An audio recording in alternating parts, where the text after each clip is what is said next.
actually. So let me introduce you. Absolutely. This is Faress. I met him only actually 3 times now, 2 times on the phone and 1 time here in the clinic. And he said to me that he is doing, you're doing influencer work. Yeah. Can you describe that, what you're actually doing? Yeah, absolutely. So I started off running an agency in London. So I was working with estate agents, developers. Yeah. I started off working with the gyms, mainly in performance-based ads. So we were running campaigns on Meta, Google, and then eventually transitioned into building brands. Once I decided to transition, I had connection with influencers and whatnot, and yeah, I find it exciting. I moved to Dubai. I partnered up with Traffic Media, if you're familiar with them. They work with 30,000 plus influencers throughout the whole of the GCC, around 50 exclusive influencers that work in-house with us. So we will get them all the brand deals and everything, and we have a management fee with that. So I bought a stake into that. And yeah, wow. So now I live in Dubai. You came to me and wanted to offer us your service, and I told you about the podcast, and That got me intrigued, absolutely. So, of course, you're looking to set up your own base, and to be honest, I work differently, so I don't have to go into business with people straight away, and I have the freedom to do what I want. So, to be honest, if you're doing this podcast, when he told me about the podcast, I heard these conversations as quite interesting, so I felt if I was to join and co-host with him, for someone that's a beginner in this industry, I don't know anything about voice coaching, and he's told me about that, and I would love your introduction.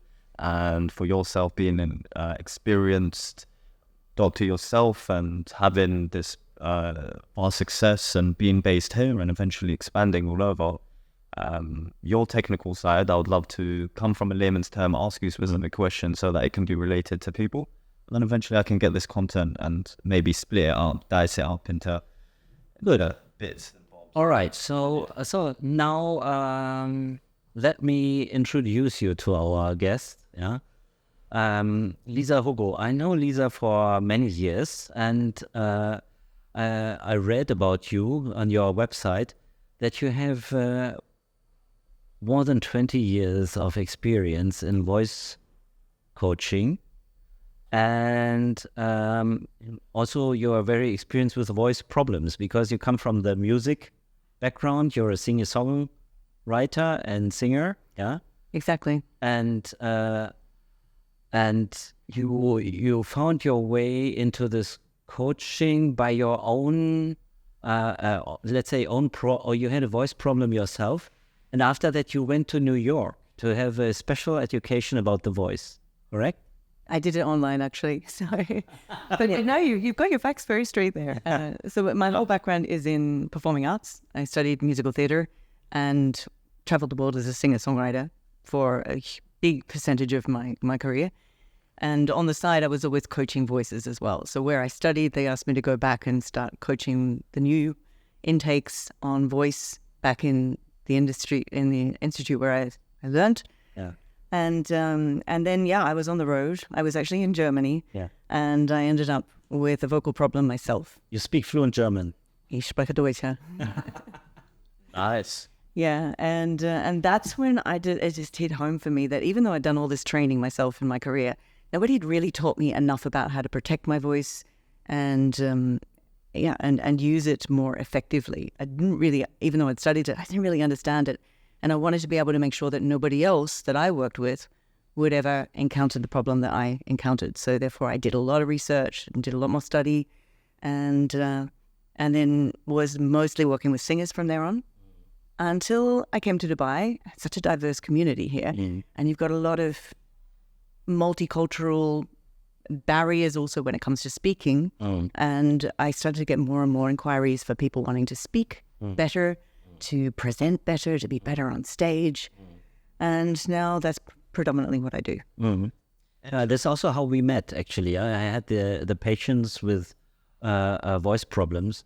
Now, in the field of ENT, voice problems are quite a common thing. So most of the people come more or less with a simple laryngitis after a flu or during a flu or so.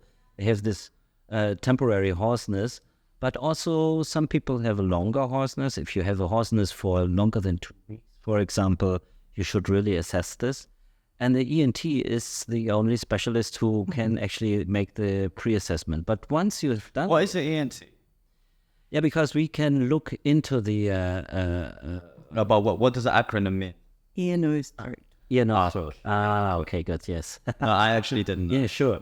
Yeah, otolaryngologist, yeah. So we are the ones who are checking what is actually wrong. But then we need to also offer a treatment. And that's how I connected with Lisa, because she was my only go-to address when I needed a treatment, especially recently for this little girl, for example, that wants to become a singer. Yeah, this is a very, very fruitful connection that I have. And that's because a lot of the problems are incurred because of bad technique. And so that's when sending them to somebody like me is going to be advantageous, so that they can learn to use their voice from the right place, because a lot of it comes from strain, tension, incorrect use of the voice. Interesting. I heard that our voice is like a vocal cord, so we have like strings. My brother used to take singing lessons, and apparently you can have a high pitch, like a really high pitch, or you can bring your pitch all the way low and down. So it's interesting. Do you teach people how to move their voice deeper and higher? Yeah. Even when I'm working with speakers, singers, obviously, they need the full 3 registers. You've got chest voice, you've got middle voice, and you've got head voice. And your voice is a combination between a wind instrument and a stringed instrument. You would agree, right? So you've Absolutely, got your vocal cords are like the strings of a guitar, and you can tune them, you can stretch them, you can make them thicker to get different frequencies. But then it all rides on breath. And if your breath is not managed correctly, that's when you run into a lot of problems. That's interesting, because most people, when they're stressed, they start to have shallow breaths. When they start to have shallow breaths, their voice starts to crackle up and it doesn't sound confident. And it actually reflects like throughout what they're doing. So if they're in the middle of a sales call, or if they're presenting to an audience and they get nervous, or they start having shallow breaths. So they're not breathing properly. They're not taking deep breaths. And then words start coming out wrong. They can't think properly anymore, so they lose their train of thought, as well as the voice starts to shake, or it might raise up a pitch. 100%. I think, I'm so glad you invited me. I think the most important thing for a man or woman, I can only say man because I'm a man, so I can't really have the standpoint on a woman. But for a man, the most important thing is their voice. If in terms of communication, body language is key. Don't get me wrong. Body language, when it comes to having a conversation, you have to have a good posture. If I was to lean down, of course, that will then reflect my voice, and reflecting my voice will then have a will have a feedback into my mind going, oh my God, that person isn't responding right. It's because the way you're communicating is sending a signal you're not confident, and that's why it's reflecting back onto you. So of course, if I was to categorize it in terms of priority, body language first, because you need to have your posture right. You need to make sure that your head is lifted. If I'm talking to you like this, then yeah. Sorry, I spiraled off, but I'm curious. How did you learn this? For me, are you familiar with Jordan Belfort, The Wolf of Wall Street? Have you ever watched that movie? No. Yes. Wolf of Wall Street. Yes. So this broker is an American Hollywood movie, like really famous. Watch it; it'll be interesting. Okay. So he has this book called The Way of the Wolf, and he trains people on how to have advanced tonality. So that's why I'm really interested in terms of the voice.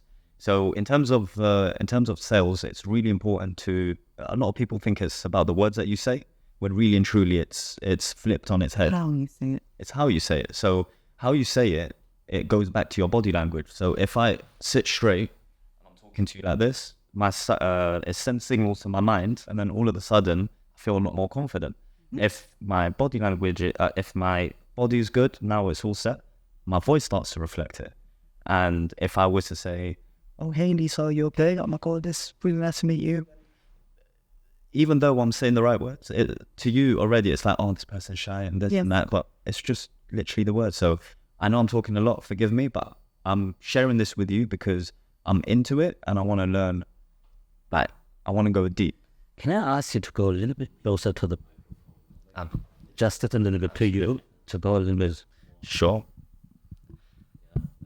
But everything that you're talking about is everything that I teach my clients now in confidence speaking, public speaking, and it's a lot to do with not so much what they say. I will help them with that, but the main area that they come to me for is the presence.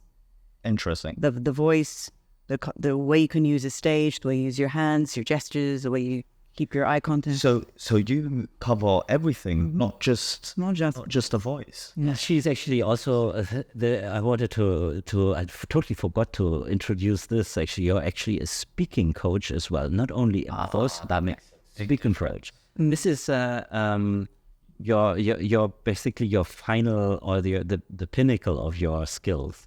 So I would say my USP though is, even though there are many speaking coaches out there and public speaking coaches, I focus a lot on the voice because I think that, as you said, is your most important asset. And people will make a judgment by more so how you sound. Because you can be dressed in a certain way, you can have a suit on and have that air of confidence. If you open your voice, you suddenly sound different. You don't match it, and people will judge you by how you sound more than how you look. We judge people in the first 4 seconds.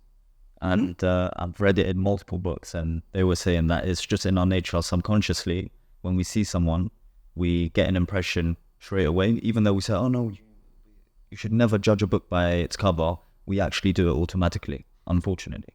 So in the first 4 seconds, if you open your mouth, even just by saying hello, someone has already built a picture of you. And whether it's positive or negative, if it started off negative, then it's kind of like an uphill going, "Oh wait, actually I changed my mind, that was the wrong impression." If you started off positive in the first way, then it's like, "Wow, this guy is really good, I'm interested." And then if you have a shit personality and it's just actually you was born with a great tonality, then it will go downhill from there. Yeah, there's a lot of also physiology. Physiology is the actually teaching about how the biology functions in the body.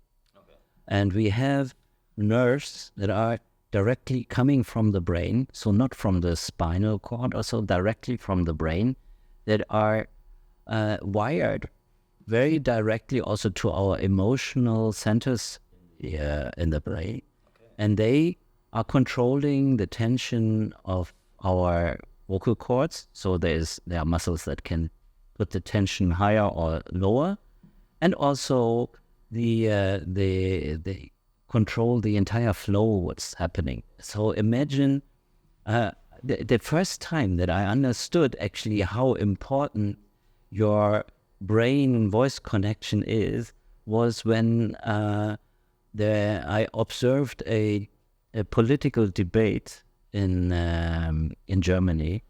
And the former chancellor, who is now passed away, he was asked about some money that obviously he had taken, and he wouldn't want to disclose what it was. So there was some kind of a corruption case. And they asked him, and this man, 2 meter or 1.90 meter, massive guy, always very strong, lost his voice. He lost his voice. He couldn't speak. It was just like stuck, blocked. First a little bit hoarse, and then blocked, and then hoarse again, and then coughing, and then drinking, and for me, with my knowledge as ENT, it was already there. There you go. This is the perfect example for this connection. And in reverse, if you have put your mind right and pure and clear, if you have nothing to hide, if you get this kind of feeling, then you can perform with your voice also nicely. That's what I believe, and I'm sure with speakers coaching, you're using exactly this connection? Yeah, it's a mixture, obviously, of how we're thinking. So training your brain into certain connections, and then also the physicality, the physiology. So if you have a full control over getting yourself into a calm state, being able to manage your breath control in a moment when you are starting to get nervous and shaky, or you're as you say, you're suddenly confronted with something and you don't know how to respond, and your brain blocks. Well, that blocks also your whole physical ability to be able to perform. But also the speed that you're speaking with is a role, yeah? All of it, yeah. Pitch, pace, melody, volume, tonality. Basic. That is actually amazing. A lot of people, you'll be surprised how many salespeople neglect that.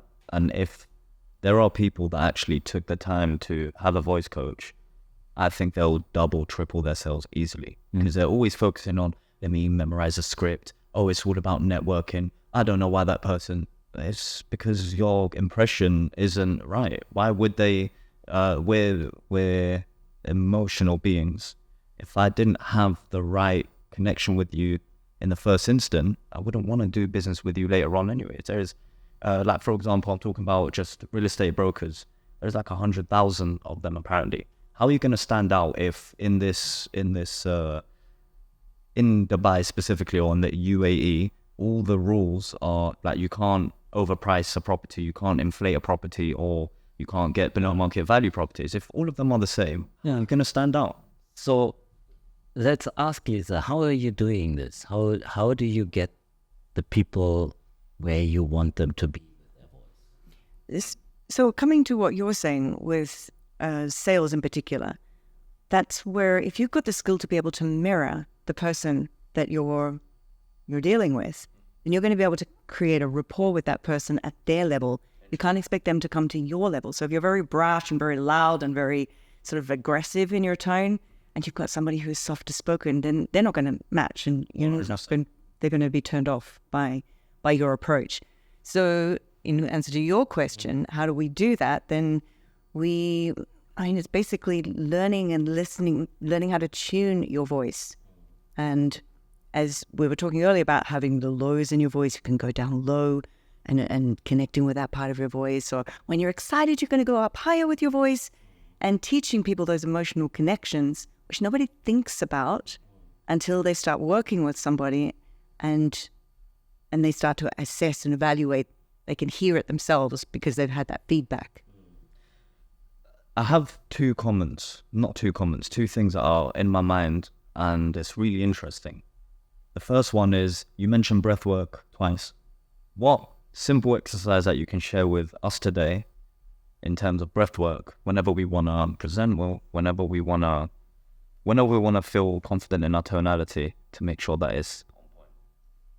Easy. Okay.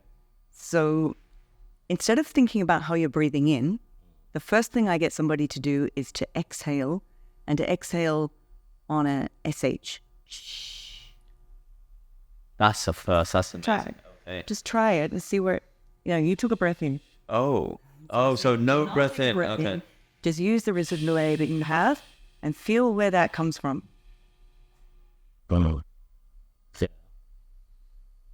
We feel down. Yeah, I felt it right here. Core. Right here. Right under here, under your rib cage. Mm-hmm. And so when you commence with the exhale, then all you need to do once you've finished exhaling is to relax. Yeah. You relax that muscle, and the breath will naturally restore itself right down deep. It's a great way if you feel you're breathing shallow, you're starting to get nervous, your breath is riding high. It's a great way to ground yourself instantly. That was good. That was a clip right there. Go viral on TikTok. That was actually good. Okay. My second one is, have you guys ever listened to Cybernetics? Yes. You did? Amazing. Have you? The book. No. Yeah. No. Oh, absolutely. Dr. Marc, you have to. Would you recommend this book? Absolutely. It's one of the best books.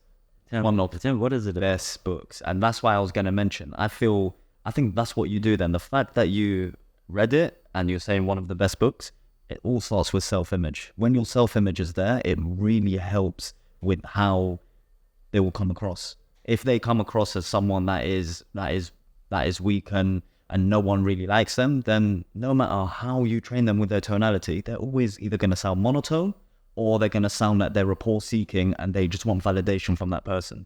As soon as they work on that inner self-image, on, you know what, we're all unique individuals, it doesn't matter where I came from, this is who I am and what I am, and I want to express myself freely. Now, the training that you will give them will fit and marry well. So I'm assuming you work on their mindset first before you start to train them on how they're going to say it as well. I do. I incorporate that, yes, early on, yeah. So it's the foundation, it's the bed on how they can do it. And I'm sure, do you get them to visualize on how they're gonna sound in public before they actually start to practice physically? I do it along the journey, but not necessarily in those first instances. Interesting. I think you're good at explaining. He wants to know what is psychocybernetics. How would you explain it in a 10-second summary on what do you think it is? Oh, 10 seconds is too little. No, you do it. Okay, yeah, sure. Psychocybernetics is, I'll take longer than Ted. How do you spell it? Psycho, PSYCHO, and then cybernetics. So it was like the computing, the psychology of computing. So he's basically comparing our brain to a computer mechanism. And it really makes sense. It's interesting. So in a nutshell, he's a plastic surgeon and he operated on a lot of people. And he saw that there are certain people with minor changes that he would make. And all of a sudden they're blooming, their personality changes, their voice changes. While others, they're doing all sorts of changes. They change their nose, face, jaw, high if you want. And all of a sudden, they're still the same person as they was before. They still feel like that person that was ugly and rejected. And he just didn't understand. He got together with a few surgeons and he thought, what's going on? I actually want to know what's behind the curtains, what's going on inside their head for them to, no matter what the physical and evident changes that we made to them, they're still the same person. And it was just a beautiful book. So delving in a nutshell, is he found out that it's all about the self-image that we carry about ourselves. When we were younger, we get told by our parents, our teachers, our friends about who we are and what we think we are. And we're like a sponge. So if we don't have a good filter in front of us in our conscious mind as a gate, then any suggestion that I throw at you might be taken as literal, and we never visit that ever, even when we're older. So does he say that there is a gap between the self-image and the image that we see in the mirror, or? Oh no, so the image that we see in the mirror is a physical representation of who we are, but the self-image inside is a combination of what we believe about ourselves, what we think people believe about us, how what we deserve in life, what we think we can do in terms of capabilities. So that's the self-image. It's not a physical representation, but it's an internal representation of what we're capable of doing and what we think other people think about us. So if we change that, everything changes in an instant. It's amazing. But it's not so easy to change that, because often related to your personality, and it's often built up for a long time. And I think, well, I can see. Yeah, so I want to hear what she says to your response. I think maybe even find out the personality and encourage them to convey exactly who they are. So, or no? This is really interesting, because what you're saying there about your whole, the way you are is evolved by all of your experiences throughout your life. And the way our voice is formed is through all of our experiences throughout our life. So if somebody had said to you as a kid, oh, don't you sound terrible, then that person is going to have a phobia and withdraw their voice, and they'll start to hold back, or they won't speak up, and their whole confidence will be affected through that. And then what you're saying there about personality, well, our personality is formed through that as well. And when you can help somebody change their voice, their personality comes through, or they change their personality, because the way we sound is how sort of part of our personality. If you're holding back, then that's your personality. The minute you give someone a voice, their personality changes. They come out. They've got more confidence. Just to add to that, because that was perfectly said, I get what you were trying to say. You're trying to say, oh, what, should you change your personality? No, absolutely not. You should form your personality towards the success that you want in life. We are sometimes burdened by our environment, and our environment is key. we grow up in an environment where we think this is true and this is fact and this is what it is. Yeah. And then our personality gets formed around that. A baby is never born with a personality. That sounds really promising and nice. Now, I would want to know, do you see there any connection with this and then pathological changes of the voice? It means certain diseases, sicknesses also, that we would encounter then here in the ENT clinic, in the otolaryngology clinic. I'm not sure I fully understand the question. Yeah. So, for example, if somebody holds back their voice, if somebody is a shy person or so, are they more likely to get a problem with their vocal cords or lose the voice when they have a flu or? I don't have any evidence towards that, but I mean, I could imagine if you're holding back, you get more tension, so that could potentially lead to more vocal problems. Yeah. But then again, you have people who are very extroverted, but they're not using their voice correctly, and they will be more prone to a vocal issue because they are using their voice a lot, but not doing it effectively. So therefore, they're abusing the vocal cords. Mm-hmm. And that's, I think, more frequently, and obviously singers as well who sing incorrectly. That's when we see some problems occurring, and that's when I send them across to you and say, I'm not working with you until you've had a check. Yeah. And we know exactly what's going on, because you can obviously hear instantly when somebody has a vocal issue. Yeah. What I was thinking of is, but maybe this is already outdated. But when I was in my junior times as an ear, nose, and throat specialist, we had lots of children, and children usually at the age between 5 and 10, it's especially boys, develop a husky voice, for a certain period, like a hoarseness, They have this hoarseness that makes the parents worry. It's not like the change of the voice, which comes later in puberty, but it's just the hoarseness of these little boys. Yeah? And I spoke with a speech therapist at that time, and she explained to me this has a psychological background. They actually form this voice in order to make themselves sound bigger as they are, or sound more grown up or so. Do you have any examples for that, or did you come across this? I find that interesting. I've always thought it's because they're shouting too much in the school grounds. That's what I was thinking. Trying to, or trying to create an impression even maybe in the school with their fellow peers and friends. And that's when it all comes still to abuse of the vocal cords, doesn't it? Even if you're trying to unnaturally create a sound at that age and try to sound more grown up and put your voice in a place which is natural, then your voice is going to suffer. Yeah. Let's talk about you, because I still don't know about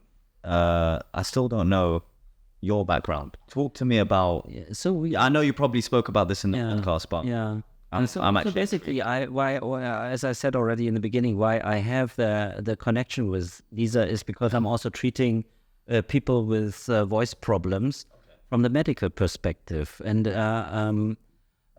some of them. A very common problem that Lisa comes across is that if you said earlier that the voice or the voice box, the larynx, that's why it's called otolaryngology, because we have the larynx here. The larynx is on the top of the windpipe, and it has actually 3 main functions. Number one is it protects the windpipe from things coming inside. So we have the irritation for the cough there, high sensitivity there. Number 2 is the music instrument for our voice, and number 3 is the lid on the windpipe divides the food from the air, because we have this unfortunate situation that our air passage and our food passage interchange, like a crossing. Yeah. That's so intriguing for me. I never understood how I'm breathing and at the same time I'm eating, and that it's smart enough to know what's food and what's air. I know that sounds so silly, but But good that you say the word I don't know. smart enough, yeah? Because there is a lot of subconscious movements involved in. And now the vocal cords are the music instrument. This functions a little bit like when you did in childhood, you put these two grass leaves together and then you blow through it and then you make a whistling sound. Yeah. Okay, yeah. So if you put the vocal cords under tension, they are nearly close together, and then obviously the air vibrates or puts where the air flows through it causes a vibration. And that's why you said breath is important. Okay. Yeah, and this actually it's a mix. It's a mix of the muscle tone in the voice box and the airflow that is passing through. A little bit like when you play the flute, yeah? You could blow with full force through the flute, yeah? Nothing. Or you could be the type who is squeezing the fingers on the holes also, and to find the right way to softly blow through it and softly put your fingers on it takes some time. So you need to learn this instrument as well. And I think this is what Lisa is doing. She is teaching the people how to use this voice instrument in the right way. And on top of that, she's also teaching them not only how to play the instrument, but also how to virtuously perform with this instrument. Yeah. And we are just checking if there's any sickness that prevents the people from having the right voice. And they're often coming from Lisa to me because Lisa finds them. They do everything right and still they don't get the clear voice. And there must be something internal, makes sense. So that's my part in this. Yeah. So let me ask you one question before you get, because I like to know how would you get sick? Because this sounds interesting and you clearly know what you're talking about. You described it in an internal way, biologically, and I never understood that. And it's interesting how you say subconsciously, because maybe when we're babies, we probably will choke, and then that's when inside it learned how to separate. That's I'm assuming. It's interesting like that, because when we're babies, we don't even know how to poop properly. We're crying because we have gas in our stomach until it comes out. But what I was saying was, how would someone actually get sick from their throat? Because that's scary. It is true. Yeah. So I mean. First of all, there are lots of infectious diseases that can happen in the throat, and then you can be inflammation. Basically, you get inflammation in your throat. Okay. And this is a basic thing that probably for our audience is very, very important to know. There are only 4 reasons for inflammation. Okay. Let's say if I have red hands, yeah. I come to you and say, why is my palm so red? Yeah. I have to check my palm. Yeah, sorry. It could be, so it's inflamed, let's say, yeah. So it could be because just before I showed it to you, I was clapping 1,000 times my hand. Okay. Yeah? Or it could be that I spilled some acid on it. Or it could be that I touched or that I was wearing gloves that I'm allergic to. Or it could be that I have an infection, that I injured myself and an infection was creeping under the skin. So basically we have infection, allergy, chemical irritation, and physical irritation. So in the voice box, we can have all 4 of them as well. We can have an allergy, we can have an infection, we can have a chemical irritation, typical irritation from... Okay. Now the vaping, is so the vaping can actually mess up your voice box, or the air that you breathe. Yeah, it can be that the air quality is very bad. Yeah, interesting. Yeah, mm-hmm. And it can be the abuse. So, for example, the little boy with a husky voice, maybe he is shouting on the football pitch in the wrong way. He's trying to get the loudness of his voice by squeezing the vocal cords too much together, instead of creating the loudness with the Internal diaphragm. and like this. Yeah. Okay. Very good. Yeah, that was actually good. That was Yeah, because I cannot send everybody to you. I need to. Also, the speed of speaking is also plays also.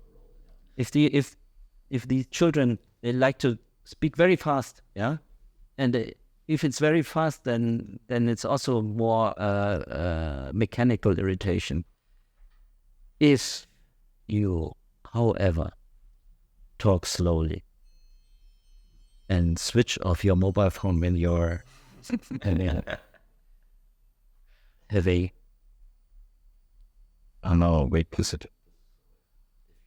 a call, then maybe you sound boring, but you...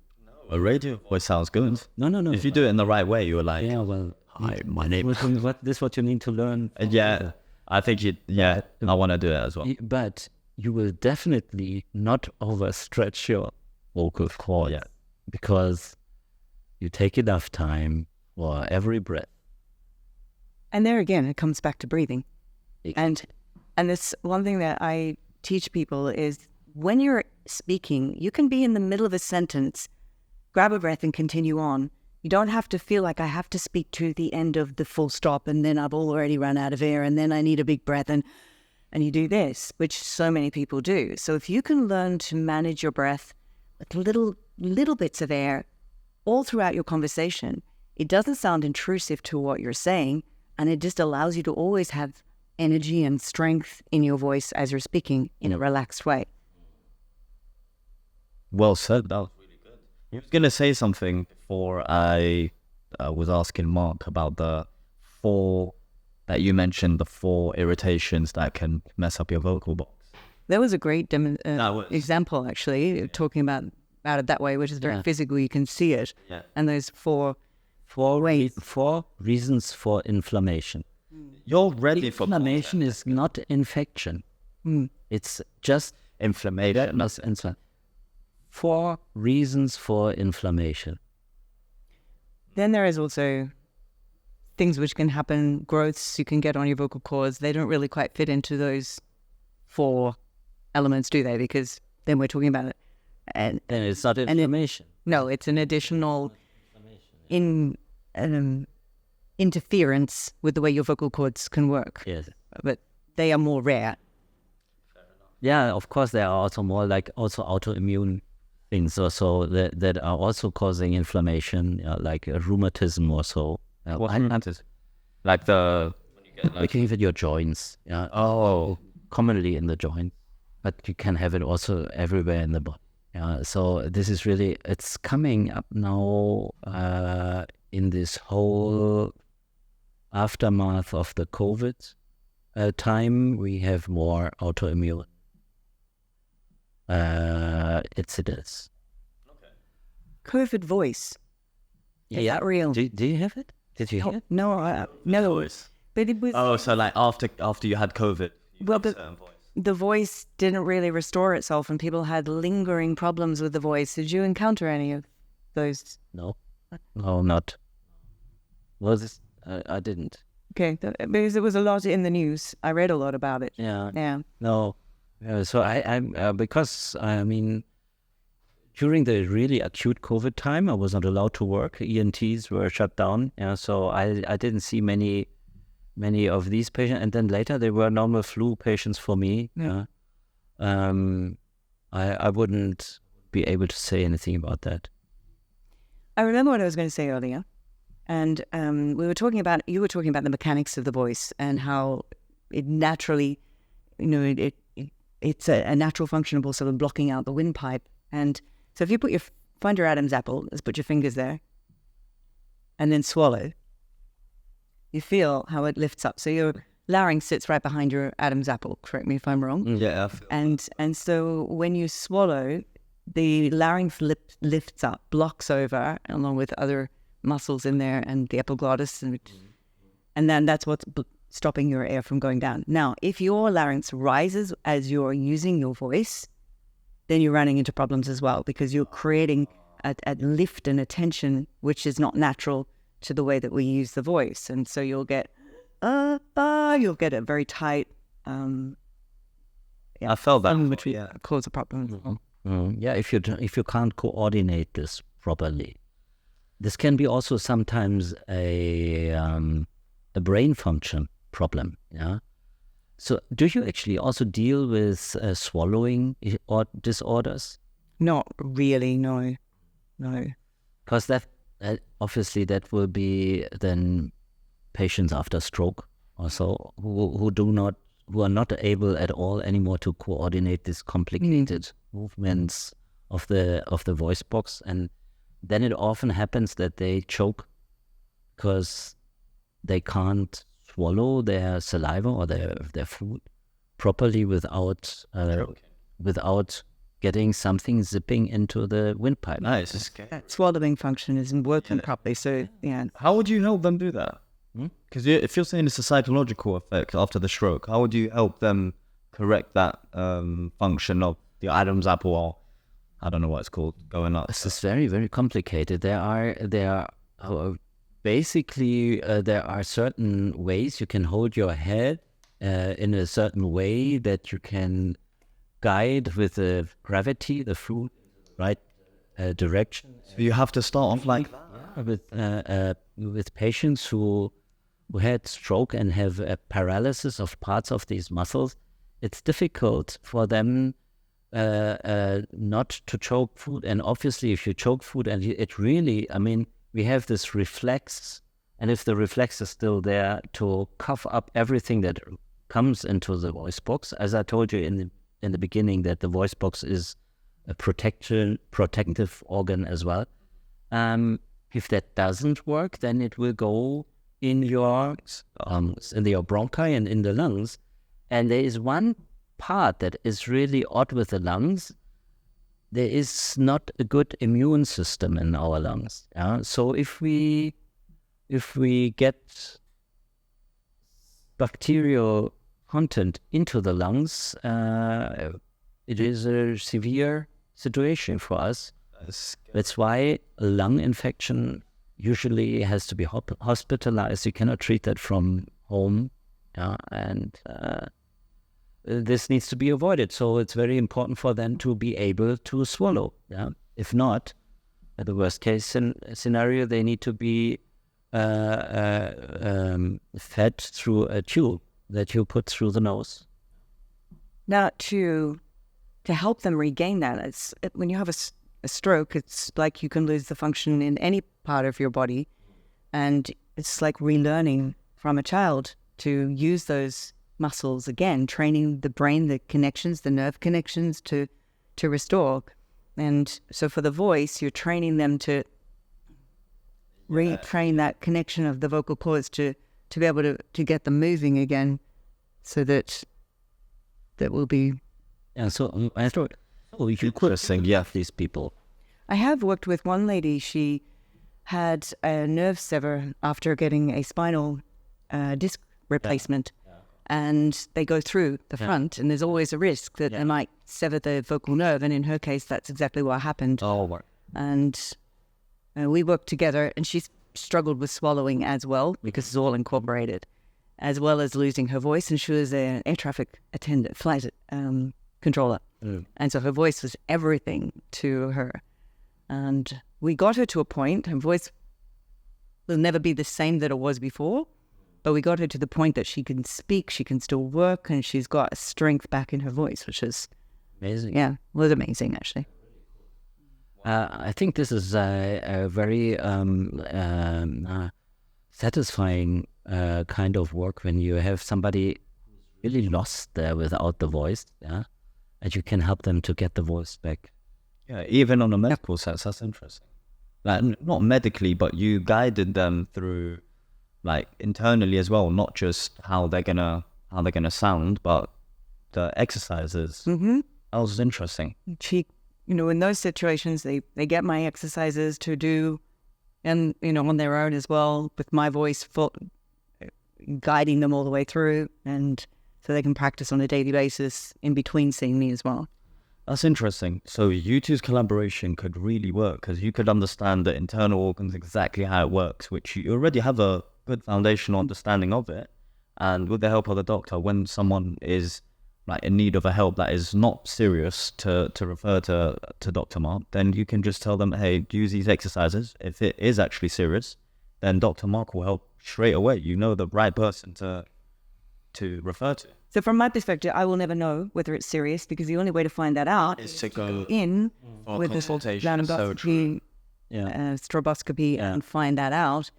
And then we know, and once we know if there's nothing serious there, then they can come back to me and or we have a diagnosis that we can work with. Is it something that I can help with or is it not? I would like to ask, also before we finish, what would be the journey of the patient or the person, the client who is going to you?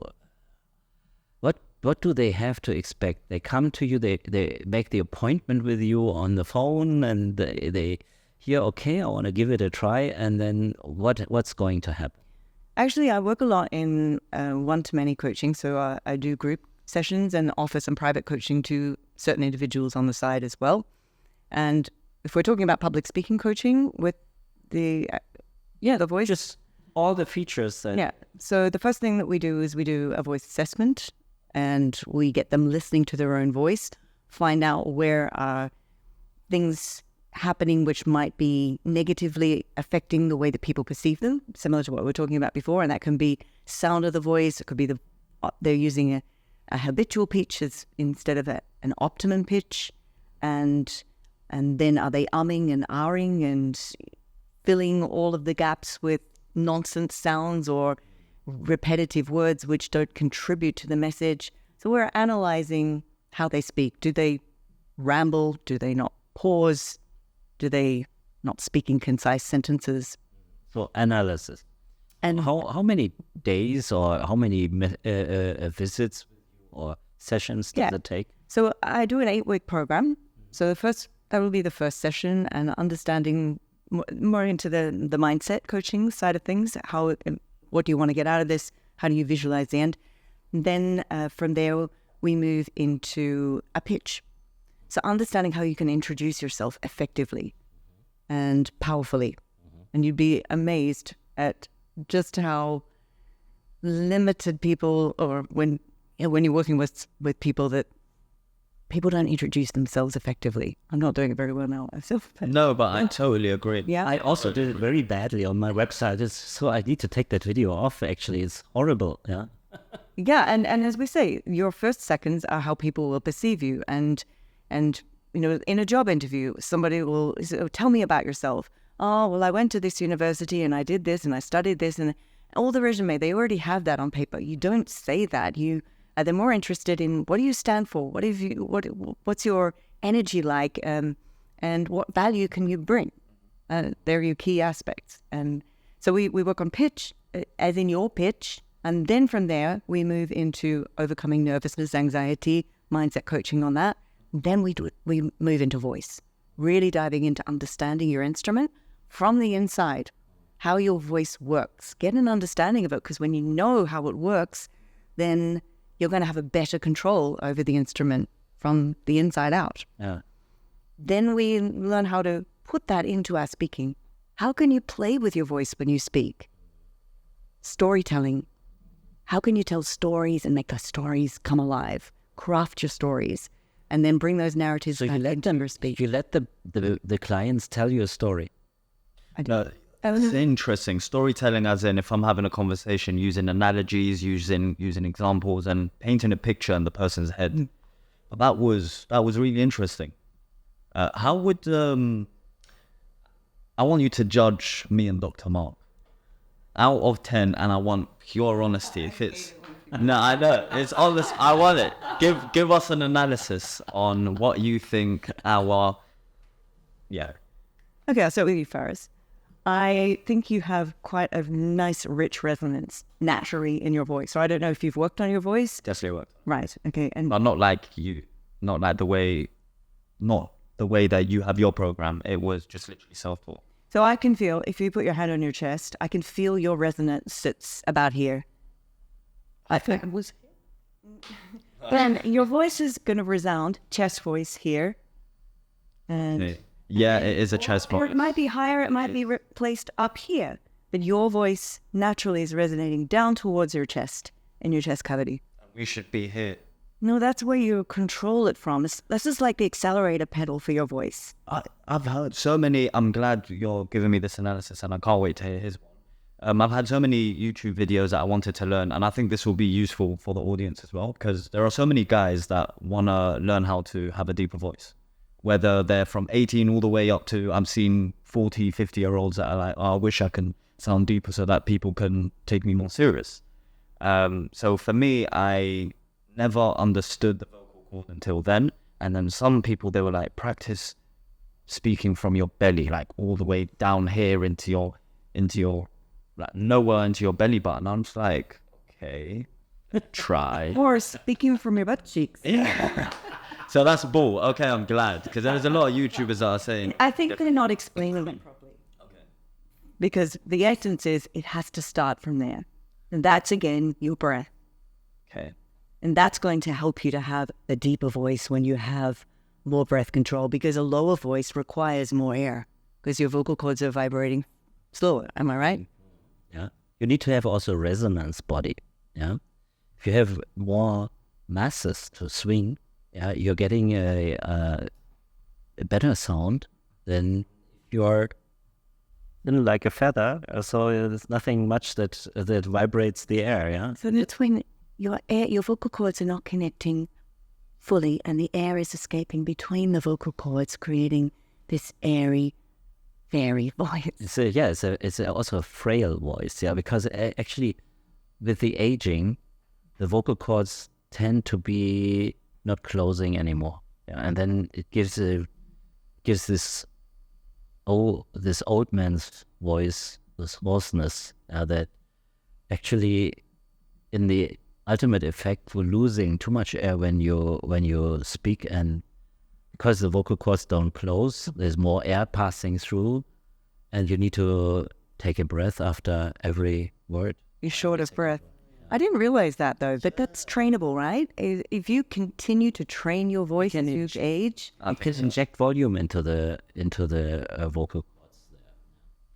And if it's not being used, a lot of detail. yeah, literally. Sorry, let's bring it back, because I want to hear his analysis. So with my one, I just use my chest. What's one thing that you would recommend for me to improve? You might want to play a bit more with melody. I don't know. I've not heard you speaking outside this setting, so Fair enough. You're just hearing my feedback from the headphones. yeah. So am I monotone, or what can I improve? No, you're not monotone, and you have a very clear enunciation. You're very easy to understand, and I hear that resonance. So it might be different if I see you speak from stage or speak. Fair enough. I probably would be wobbly. You're right.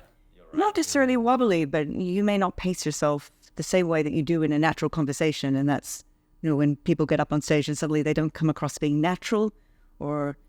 Spot on. Yeah. That was 100% right. When I'm on camera, it's not conversational anymore. So I'm trying to just say things in a. You mean when you're speaking to camera? And Yeah. Sorry, when I'm speaking to a camera and there's no one there, then I sound completely different. I don't sound confident. I sound like I'm trying to prove myself. When I'm in a conversation, I'm speaking to a human being. I have so much experience in it that subconsciously I do it. And on stage, I only learned this recently, and I'm sure you train this with your members. Never look at the people, because if you're looking at the people and they're looking away, then it might put you off. So you should look in certain directions, or just above their head, but you should always gaze in different ways. 5 points of stage. See, that is technical. That's something that I'm learning now. So 5 points of stage, and when I'm speaking, I do want to pick your brain after. I'd love to speak to you afterwards, because when I did have an event, I didn't practice. That's one thing. I winged it, and when you wing it, oh my God, I started stuttering. My examples were just all over the place, and I get the nervousness of being in front of a stage is different. But sorry, I rambled on. No problem. I would love to hear you. If you don't mind, I don't mind. Yeah. Because we're all learning. Yeah? We're students of life. Okay. My opinion of you and your voice. Yeah. Okay. When you did when you took your voice down very low, now it's not your natural voice, but it did suddenly have that rich resonance. It boomed, and you could hear that full chest. Depends on how close. Yeah, that sounds sexy. You should do that one. You could do voiceovers. Yeah, I think you do. I think you could. Yeah, and your natural speaking voice, it sits in your optimum pitch. You don't have anything unusual, which doesn't. When I look at you, I think your voice doesn't match. You still have your very German accent. Yes. Why would I want to lose it? No, and that's something that often I get asked is, I want to change my accent. I want to lose my accent. I'm like, why? As long as you are clear, you are being understood. You can pronounce in English, you can pronounce words correctly, and there's no misunderstandings and miscommunication, then your accent is a part of who you are, and it can be sexy. I think so too. I mean, with French people, it's definitely like that. Yeah. I want to actually challenge you on that one, if you don't mind. Okay. That's actually interesting. French, that's sexy. German, I'm not gonna lie, that is sexy. Like, yo, I get it. There are certain accents, they're not confident in it. No matter what, they're always trying to change it. Can you actually train your accent? And what's one tip that you can give for someone to actually train their accent to maybe sound American or English, but they actually, of course, it's back to their mindset. They can't agree with the fact that this accent is sexy. They want to sound like they're natural. So you're asking how can we train out of the accent or into another accent? Into a British or American accent. If you do a Scottish accent for you, you just have to do it. You've got a lesson. Amazing.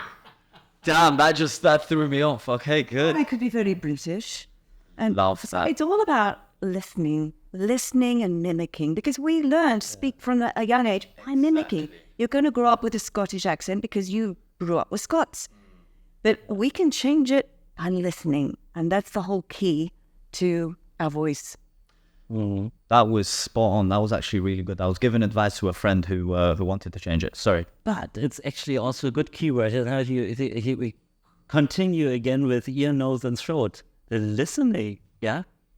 You just brought that up. So good hearing is obviously a very important contributor to form a good voice. And nowadays, we are always thinking, this now becomes a little bit philosophical. Yeah. So when you think without speaking, you think in language, do you? Imagery. I think you think in imagery. Or with words, or how do you think? That is a very deep question that would need another podcast just for that question alone. That is an interesting question. I would say there are different types of people that think in different ways. There are people that see numbers, there are people that see words, and there are people that are very visual. And with that visual image, it forms a thought. But now imagine you wouldn't have had the ability to properly hear in your early childhood.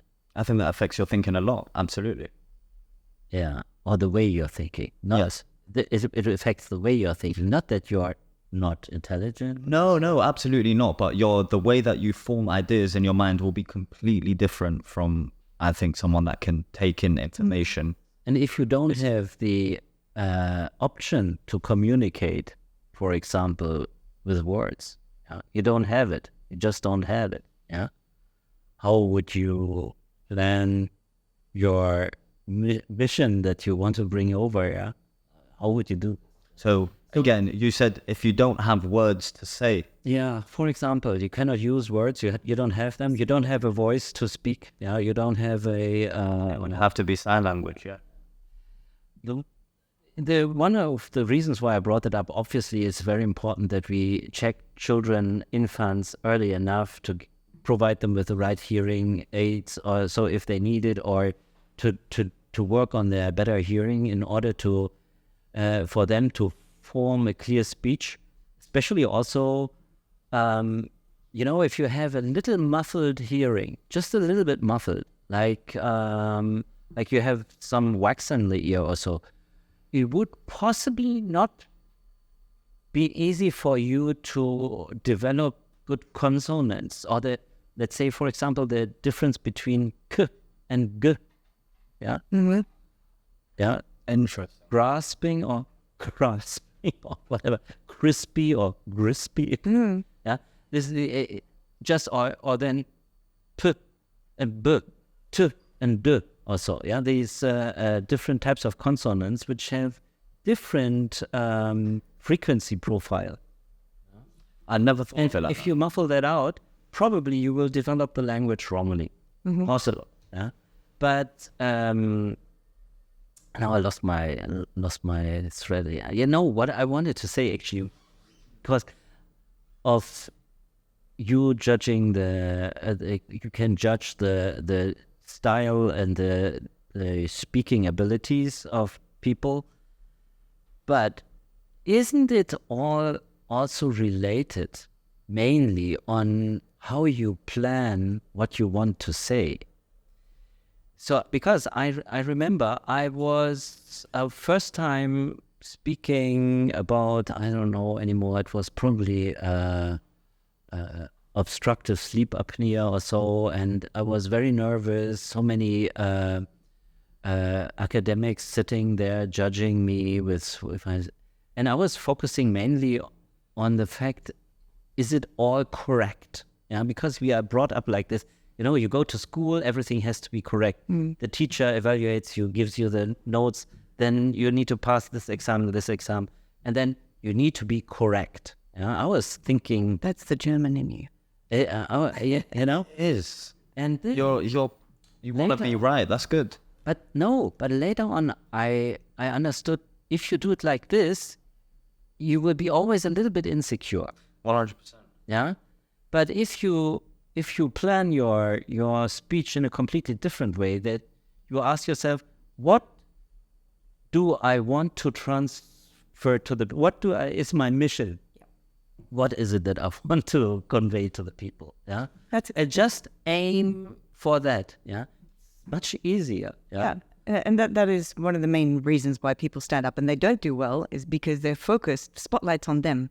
They're focused on, how am I doing? Yeah. Am I saying the right things? Yeah. What are they thinking of me? Yeah. Instead of turn the spotlight on the audience, and you are there to add value to them. So you've got to be looking at them and saying, I'm giving them what they came for. Yeah, exactly. And if you're focused on making sure you deliver the best that you can give, because you're giving, and you do well. That was really good. I was gonna say something to you. That was good. I feel one thing that I want to add, and I want to say something to you about what you just mentioned. How I approach it in future when you're meeting other academic people is, we're a student of life. So if I was you going into that conversation, even with questions, we'll develop questions inside of your mind and answers that you'll even surprise yourself with. You seem like a very knowledgeable person. If I was to pick your brain, you'll shock yourself on what you know. And going in there with that pressure of, I need to make sure everything is right, I feel you would double think what you're going to say, which will come out wrong anyways. But if it was by yourself, it's fine. And I really like what you said. You was like, we came out of schooling having to be perfect. I think that was wrong, because you can never be perfect. It's through trial and error and understanding where we like to experiment, and then through these failures come out success. Even in the doctor's world, you're not going to come out perfect straight away. I do not necessarily agree with that. Okay. I would say, you need to somehow study and get some motivation to become perfect. Yeah. If you're not doing that, we will all be mediocre, and we get like eventual we'll lose public intelligence. What I would rather like to say is that that really we should shift, like Lisa said. Yeah, I mean, we should shift our conversation or interaction with people always to the other part. For example, now I'm answering you. I don't think what you think about me when I'm answering you. A better example is actually the teacher in front of a school class. Yeah, maybe the first time a teacher comes into a new class, they are afraid what will they throw apples against me or whatever. Yeah, but then after a certain while, the teacher will come with the mindset: these buggers. Yeah. I hope they will not be so noisy anymore, and they will finally listen, yeah, or something like this, yeah. And then they will be on their stage in the classroom in a completely different, act in a different way, and take the role that they have in this kind of conversation. And actually, probably taking the role is the right word, yeah. So you mentioned you was like turn your focus towards the value that you'll be bringing to the audience. I really like that. I have a question for you. So for public speaking specifically, even sales, would you say it's important to have a script or have key points that you want to mention? It's a really good question. When I'm working with somebody, so we are creating a signature talk or a keynote speech, then I like for them to write it out the way they get their ideas on paper from start to finish. So like word for word or? Word for word at the beginning. At the beginning, a keynote speech has 4 elements. You're into EI, engage, inform, educate, inspire. And so once we go through those formats, and I do get them to write it out as close to possible to the way they would speak it as possible. So now, engage, inform, educate, and inspire right at the end to keep them on a high note. Yeah, leave them with something. Leave them with high feeling. Okay, interesting. They may not remember what you said, but they will remember how you made them feel. Yeah, very good. And so yes, I generally get people to write it out in full so that they can formulate their ideas well. They can formulate the words that they want to speak and how they're speaking them. Now that doesn't mean that they're going to memorize it word for word. It's really just to give them that structure, to know exactly what they want to include, where they're going to have a story, how they're going to tell that story, how can they link that story back into the main message. Yeah. And then once it's rehearsed well enough and you've practiced it, you will find your own way into it in the future. You'll never deliver the same talk the same way. That is amazing. That was actually really good. I really like that. Especially inspire, yeah. This Right is really at cool, the end, because one thing I do naturally is, and I've never said it like you, and of course you're the professional, I came and stumbled on this accidentally. When I used to go to a lot of networking events, people used to say, how do you break the ice? How do you get in conversation with someone? I never know what to say. Like, what do you say? And then I was like, of course, you have to count 5 seconds and you go into that conversation. If you ever think about what you're going to say to that person, you've already overthought it, and then now you're overwhelmed with what things you're going to say. It's a human being. You say hi, you introduce yourself, and of course, with what you mentioned, what is your pitch? How can you introduce yourself as an elevator pitch? I call it, but your one was perfect. Elevator pitches, exactly. 30 seconds or less on how you can introduce yourself in an impactful way.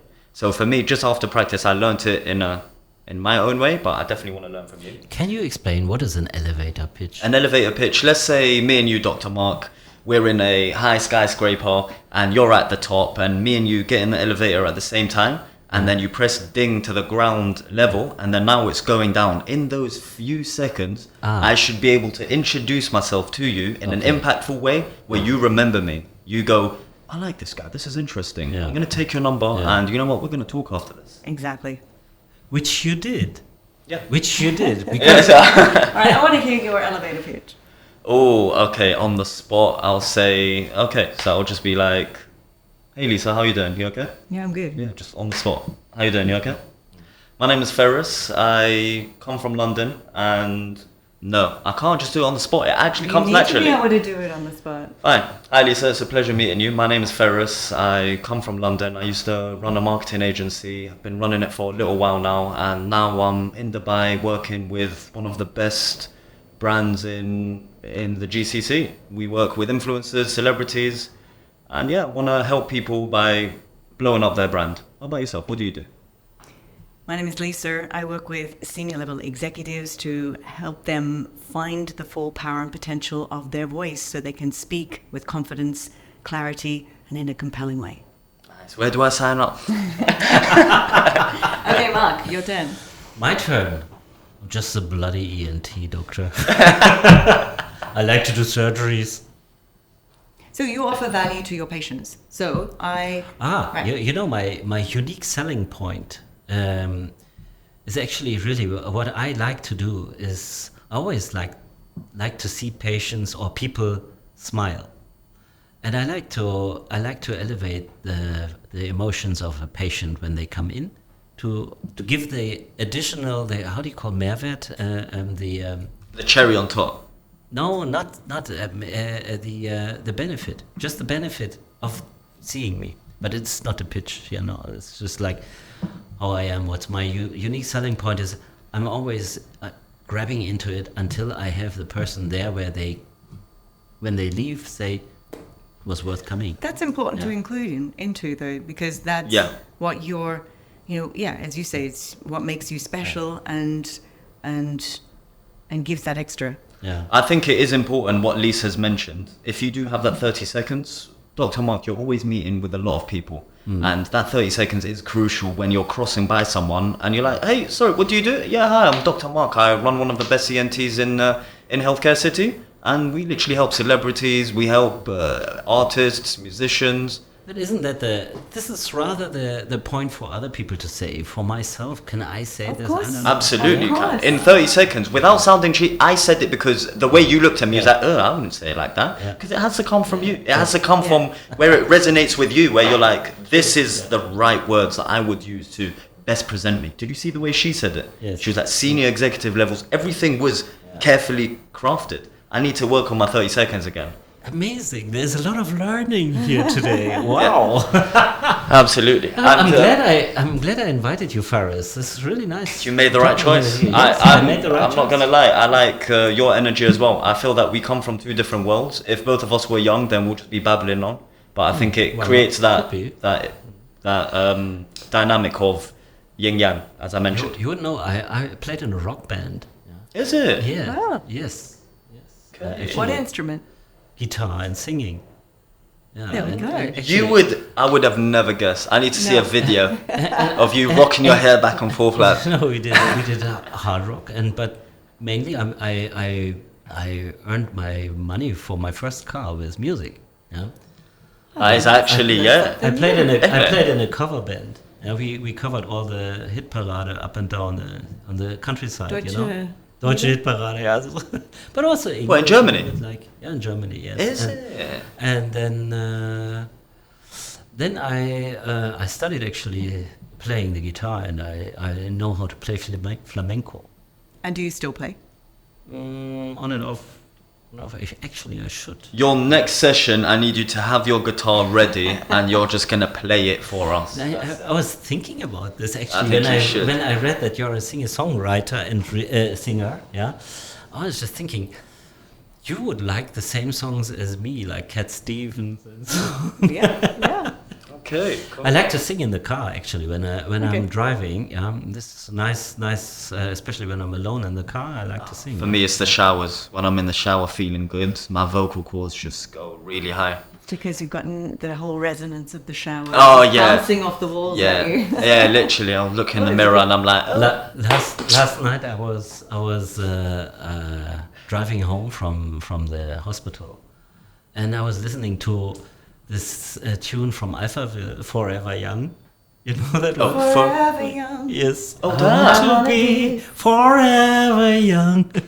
Hey, what, you got vocals? Yeah. I didn't expect. I was just about to sing. I was like, hold up. No. Don't Find do me that. on iTunes. Oh, I will. I'll subscribe. What was I going to say? The last part. The inspire part. So when I do the elevator pitch, one thing I learned naturally, and it comes to me, and it's a very powerful weapon for me that compares me, that makes me different from everyone else. I think it's interesting that you said that, the last part with inspire. I'm sure that there are many people do it, but I think you're unique in your own way. Like we say, everyone's unique.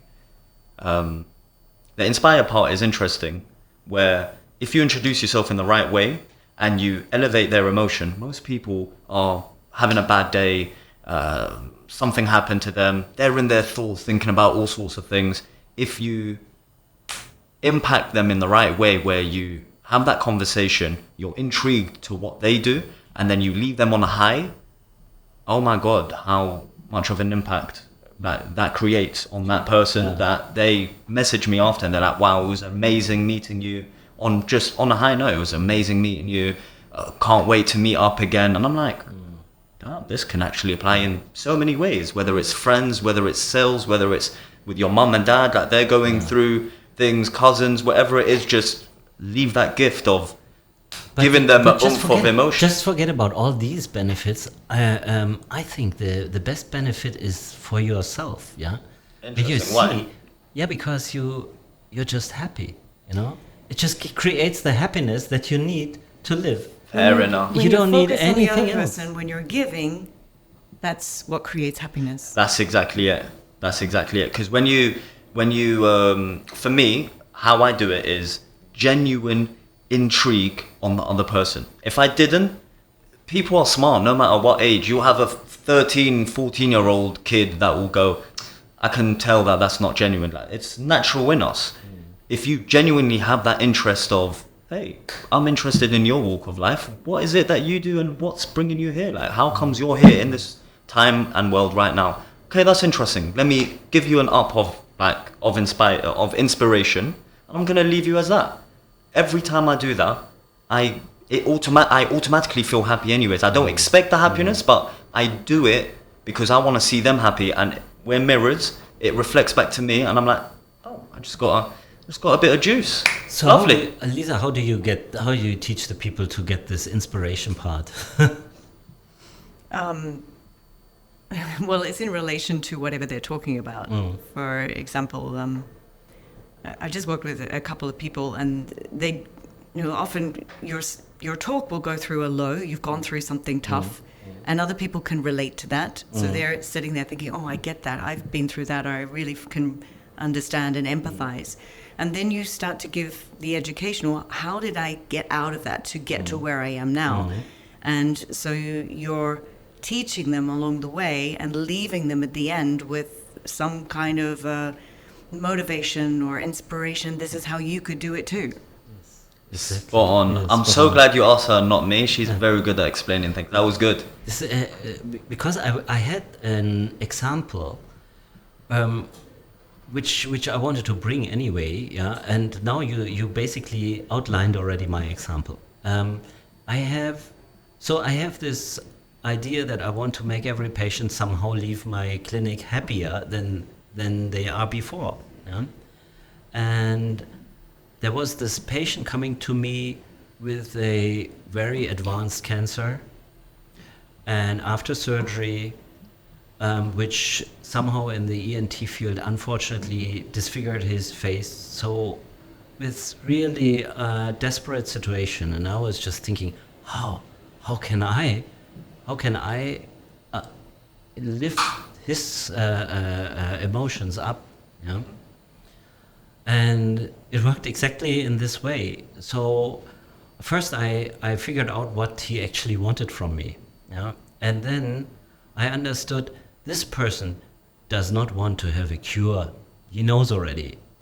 This person doesn't want to hear from me any emotional things that, oh, how bad, blah, blah, blah. Or he doesn't want to hear any new ideas or so. He just wanted to know how is the best plan for him to get along in the next 2 weeks or in the next months. What should he do to manage his life? Yeah? And then I made for him a clear plan. And he was happy after that. Yeah, he was really. He said. I remember he said to me, "You're the first doctor who understood what I want. Yeah, I just want to know: can I do this? Can I do that? How can I structure my day?" And that's all. Yeah, that's amazing. Great. And I didn't expect that, but it was education. Yeah. that basically then inspired him to be happier. Yeah. It was a very, very great experience for me. It's already a few years back, and still I remember that, because before this conversation, I really didn't feel so well to go into this situation, to this conversation, because why do you not feel well? Because if you don't have a solution, you like to run away from things where you may not have a solution. 100%. I want to add to what you said.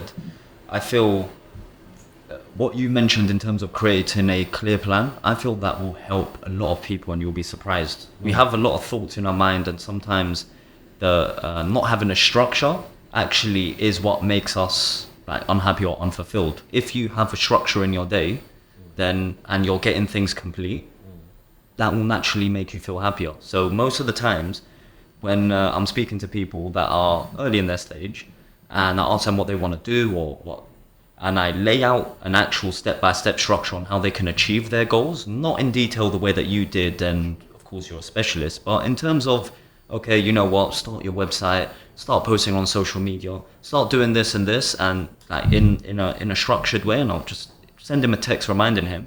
That really helps them, and it's just like, okay, I have more clarity. The more clarity you have, I feel the more happier and content you'll feel. Let me just round up our discussion here. Yeah, now. absolutely. We spoke a little bit also about the children with the vocal cords, nodules, and so on. You do also training with them. What are you doing there? I have done in the past. Yeah. Not doing it Not anymore? so much working with children now. Yeah. All right. Because I was just thinking of this little girl who wanted to become a singer. I sent her to you. I don't know if she came to you. I don't know how long ago that was. It's probably 2 months ago or so. No. No? All right, then she didn't. Anyway, the voice problems, you still deal with them, and also with people who want to become a singer, yeah? Or not? You're putting me on the spot here. In certain circumstances, I may work with somebody. Yeah. Because then that leads already to the next question.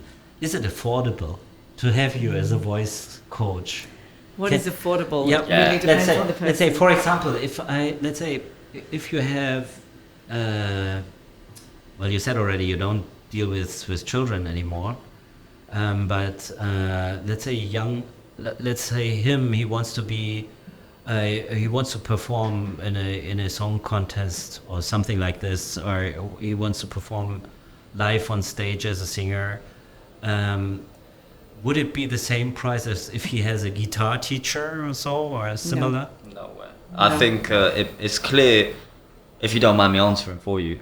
I've I was in connection with a lot of voice coaches and speech leaders, and what they do is very intense and specialized. So the 8-week program would be a transformation, and I feel if she was to say a price now, it would be very vague, because it depends on each person.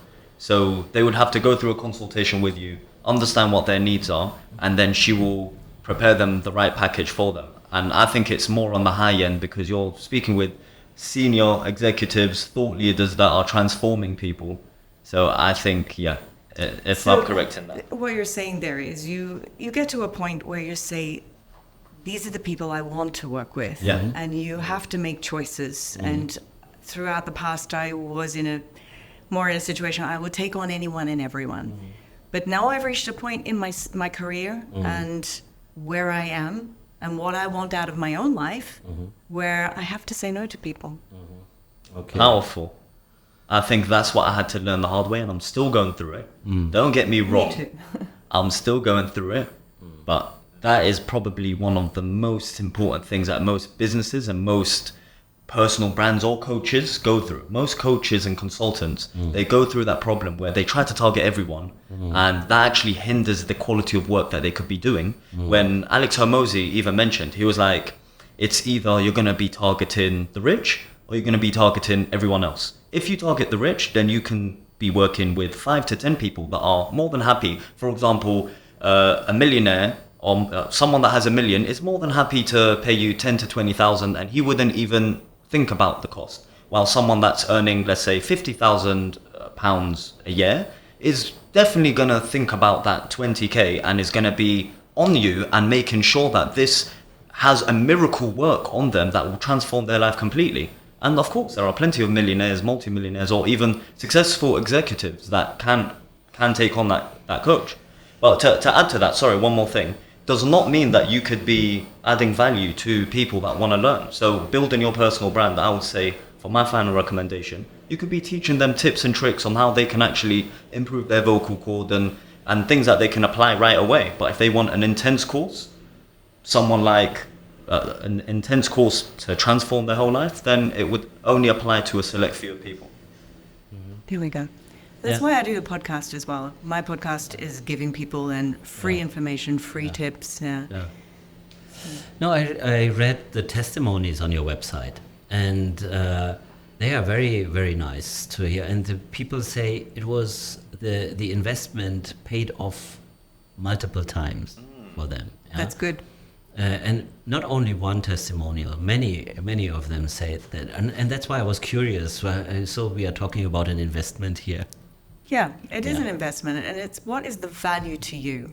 What is the value for you to get to that goal? What's it going to do for you? Is it going to get you a new job, and it's going to give you more income? Is it going to give you your voice back so you can go out and you can perform and do what you need to do? Is it going to elevate you in whatever way what your goal is? Then it's worth something. Interesting. I think it definitely holds a strong value. I like the way that you positioned yourself in the market, and clearly you're someone that's experienced. I have a lot to learn from you.